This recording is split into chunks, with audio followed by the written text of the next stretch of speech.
বিসমিল্লাহির রহমানির রহিম। সম্মানিত সভাপতি, সম্মানিত ঢাকা জেলা সভাপতি এবং আমাদের দোয়ার নামপুর ক্যান্ডিডেট আব্বাসাদ ভাই, মেহরাবাদ, আমার প্রিয় রাজ, খুব ভালো লাগতেছে আজকে এই মঞ্চে সবাইকে পেয়ে। আসলে বলার কিছু নাই, ইমরান আর তখন যা বলে গেছে এগুলোই ছিল মনের কথা, সব কিছু হয়ে গেছে। আসলে আমাদের কষ্ট অভিমান অনেকই আছে, নেতার কর্মীদের অভিমান থাকে, অভিমানের বাইরে আর কিছু না।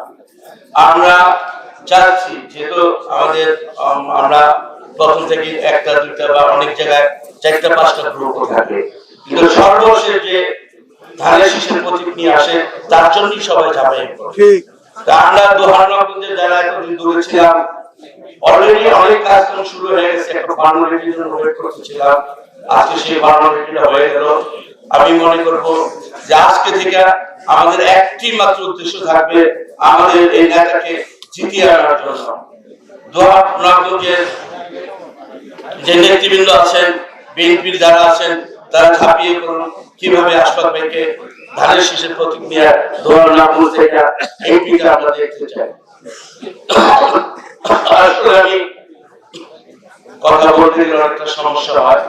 আমি এই আশায় ব্যক্ত করবো দোহারনগঞ্জের নেতৃবৃন্দের কাছে, বিশেষ করে দোহারের যারা আছে, যারা এতদিন আমরা এই করি নাই, কমিউনিকেট করতে পারিনি, একটা ফর্মালিটির অভাব ছিল, কিন্তু অনেকে অনেক কাজ করা করছে আমাদের।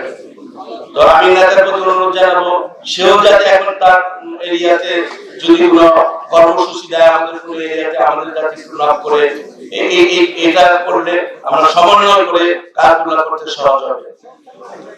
সবশেষে দোহার একের যে এমপিটা আমরা পেতে পারি, এর জন্য সবাই ঝাঁপায়া পড়বেন, সবাই কাজ করবেন।